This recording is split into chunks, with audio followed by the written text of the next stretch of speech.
શ્રીમદ ભગવદ્ ગીતા અધ્યાય 2 શ્લોક નંબર 21-30 વેદ વિનાશિનમ નિત્યમ યયેનમજમવ્યયમ કથમ સ પુરુષ પાર્થકમ ઘટયતિ હંતિકમ.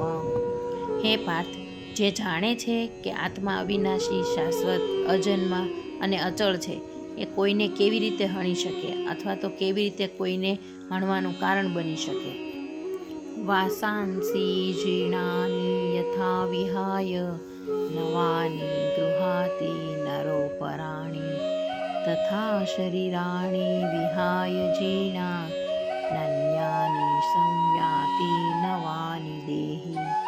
જેવી રીતે મનુષ્ય જૂના વસ્ત્રો ત્યજીને નવા વસ્ત્રો ધારણ કરે છે, તેવી રીતે મૃત્યુ સમયે આત્મા વૃદ્ધ તથા નકામું શરીર ત્યજીને નવું ભૌતિક શરીર ધારણ કરે છે. નૈનમ છિંદન્તિ શસ્ત્રાણિ નૈનમ દહતિ પાવકઃ ન ચૈનમ ક્લેદયન્ત્યાપો ન શોષયતિ મારુતઃ. આ આત્માને શસ્ત્રોથી છેદી શકાતો નથી કે અગ્નિથી બાળી શકાતો નથી. જળ તેને ભીંજવી શકતું નથી કે પવન તેને સૂકવી શકતો નથી. अच्छे घोयमदाभ्योऽयं क्लेगोष्यस्येव च नित्यः सर्वगतः स्थाणु चलोऽयं सनातनः. આ આત્મા અખંડ અને અદાહ્ય છે. તેને ભીંજવી શકાતો નથી કે સૂકવી શકાતો નથી. તે ચિરસ્થાયી, સર્વવ્યાપક, અટલ, અચળ અને સનાતન છે. અવ્યક્તોયમચિંત્યોયમ વિકાર્યો યામુચ્યતે તસ્માદેવં વિદિત્વેનં નાનુશોચિતુમર્હસી. આ આત્માને અદૃશ્ય, અચિંત્ય અને અપરિવર્તનશીલ કહેવામાં આવ્યો છે.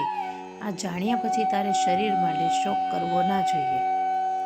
અથ ચૈનમ નિત્યજાતમ નિત્યમ વા મન્યસે મૃતમ તથાપિ ત્વં મહાબાહો નૈવ શોચિતુમર્હસી.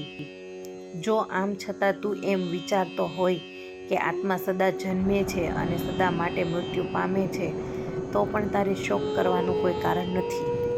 જાતસ્ય હિ ધ્રુવો મૃત્યુ ધ્રુવમ જન્મ મૃત્યુશ્ચ તસ્માદ પરિહાર્યેથેન ત્વં શોચિતુમર્હસી. જેણે જન્મ લીધો છે તેનું મરણ નિશ્ચિત છે, અને જે મૃત્યુ પામે છે તેની પુનર્જન્મ પણ અનિવાર્ય છે. તેથી જે અનિવાર્ય છે તે અંગે તારે શોક ન કરવો જોઈએ. અવ્યક્તાદીની ભૂતાની વ્યક્તિમ ધ્યાની ભારત અવ્યક્તનિધાનન્યેવ તત્ર કા પરિદેવના.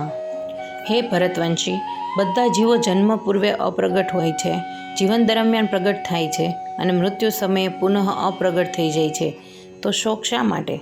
આશ્ચર્યવત પશ્યતિ કચ્ચિદેન માશ્ચર્યવદ્વદતિ તથૈવ ચાન્યઃ આશ્ચર્યવાદ ચેન મન્યઃ શૃણોતિ શ્રુત્વાપ્યેનં વેદ ન ચેવ કચ્ચિત.